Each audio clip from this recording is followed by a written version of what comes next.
we all fall down.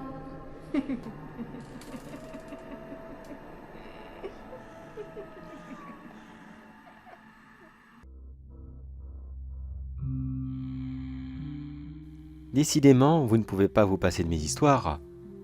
Eh bien, tant mieux, car moi j'adore vous les raconter. Enfin mes histoires, les scénarios, qui ont été rejetés bien sûr. Scénarios, épisodes, vous le savez, il y en a pour tous les goûts. D'ailleurs j'y pense, l'autre qui gère la chaîne aimerait bien revoir certains dessins animés qu'on a déjà abordés. Car comme je vous l'ai dit, il y a eu énormément de projets abandonnés sur chaque série qu'on a déjà parlé.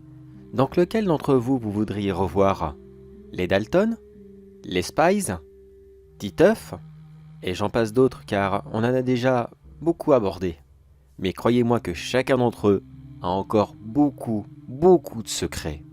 Je voulais choisir en commentaire, mais ça, on en parlera à la fin du mois de février. Oui, nous sommes encore dans l'événement asiatique. Alors profitons-en et parlons d'un dessin animé que je suis sûr et certain à 200% pour tous ceux qui ont vécu dans les années 2000 à 2010 à peu près. Vous l'avez vu, c'est obligatoire. Il s'agit bien sûr du dessin animé, de l'excellent dessin animé Jackie Chan.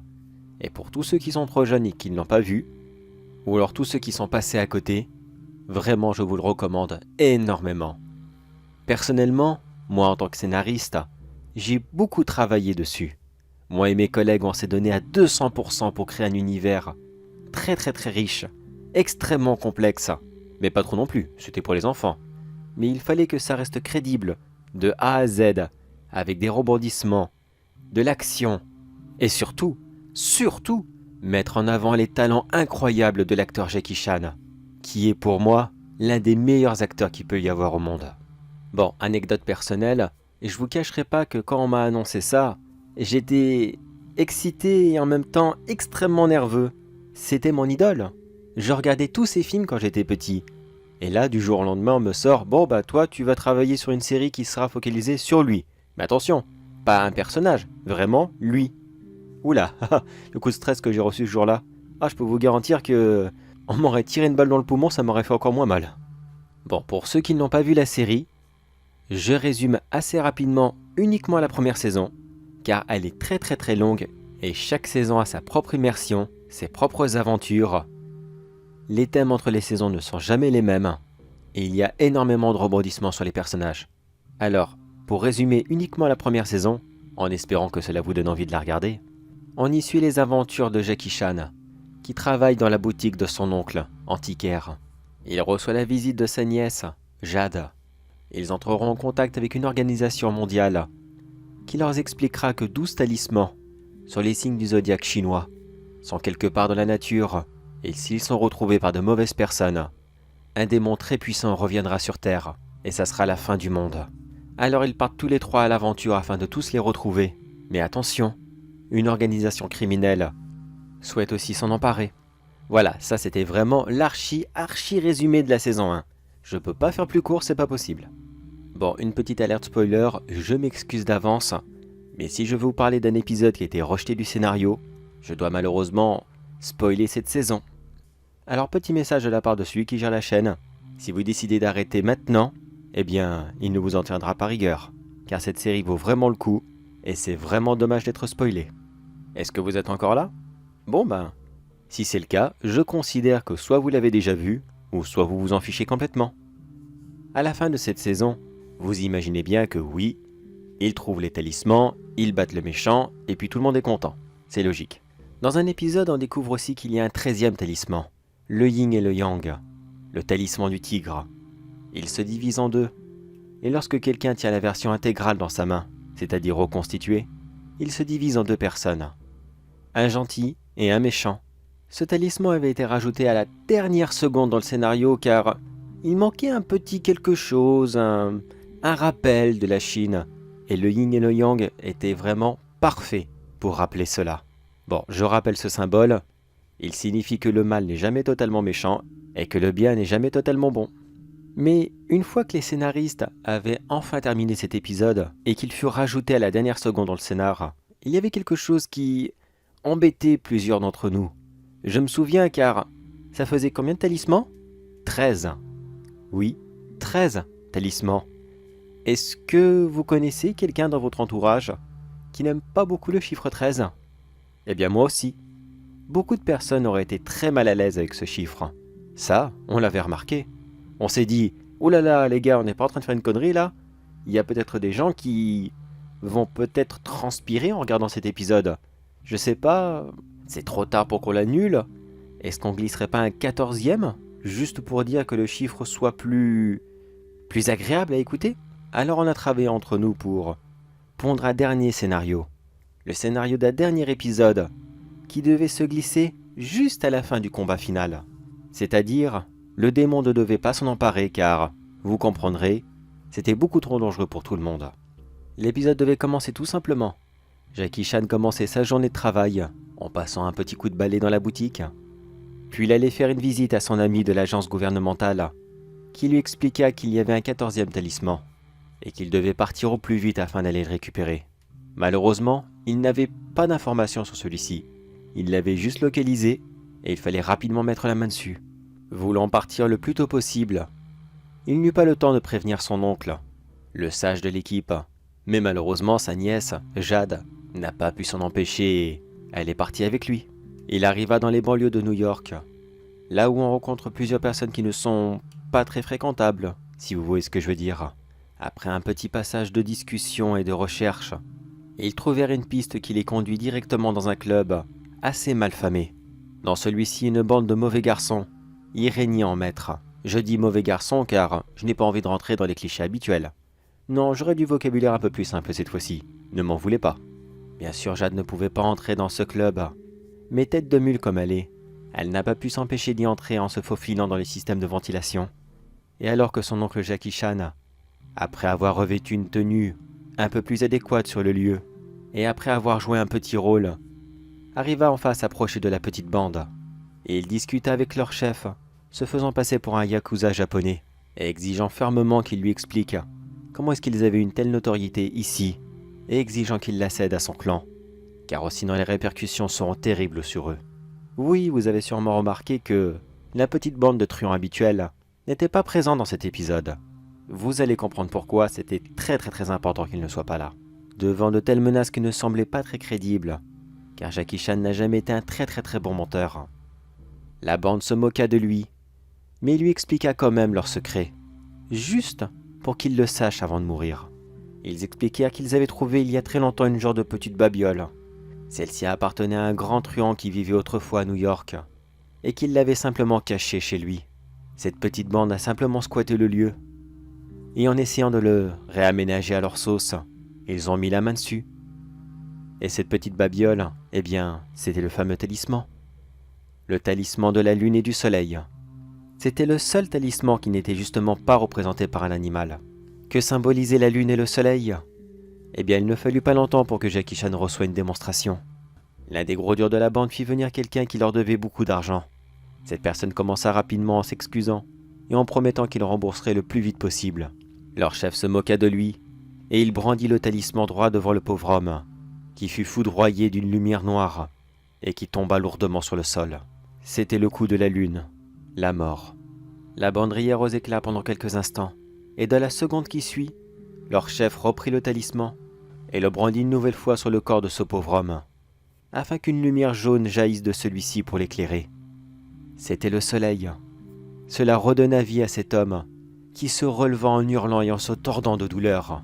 La bande rit une nouvelle fois, et lui dit que cela n'était qu'un avertissement, que s'il n'avait pas l'argent d'ici 2 semaines, il recommencerait encore et encore sur lui et sa famille, jusqu'à ce qu'il arrive enfin à trouver une solution.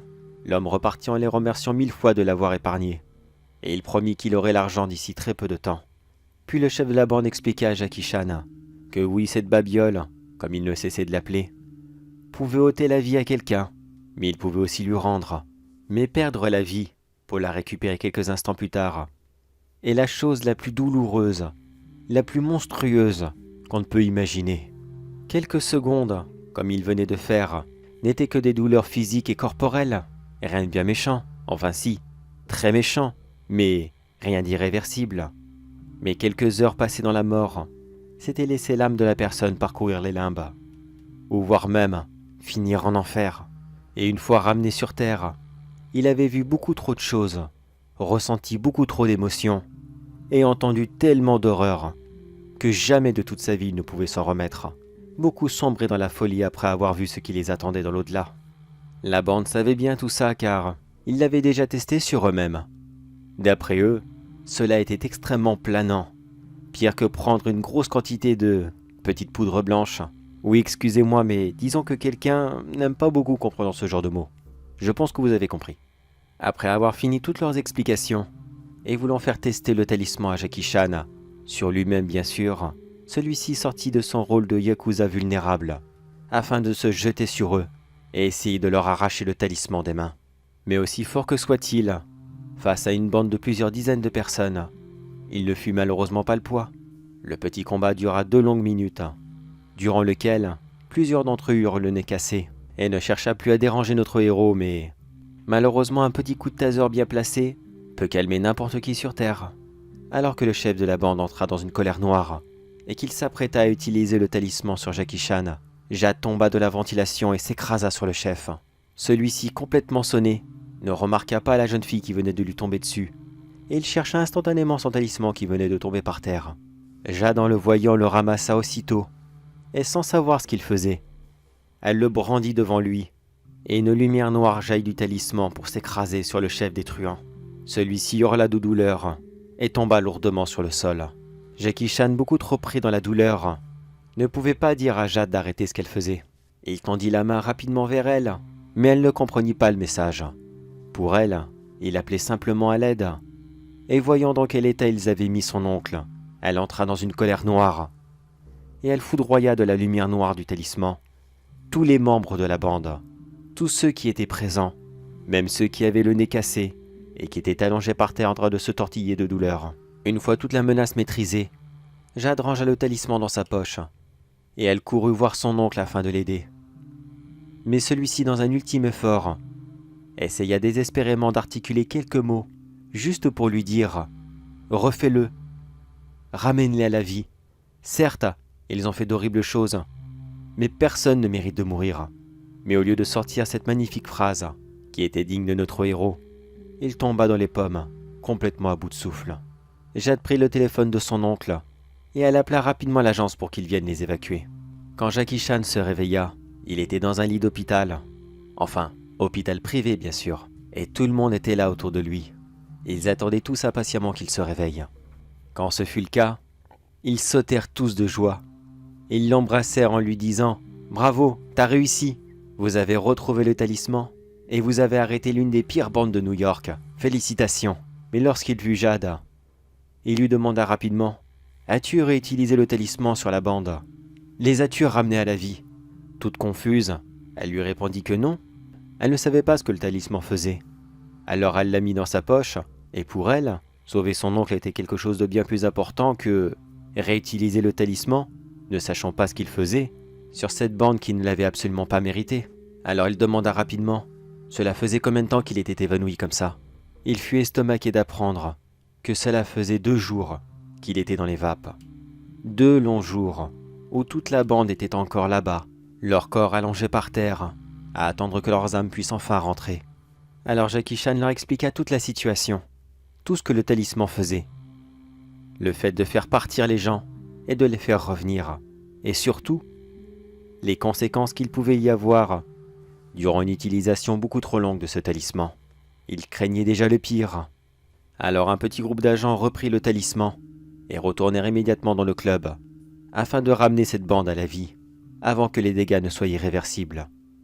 Mais 2 jours plus tard, c'était déjà beaucoup trop. Beaucoup, beaucoup trop. Mais aucun d'entre eux ne retrouva son état normal.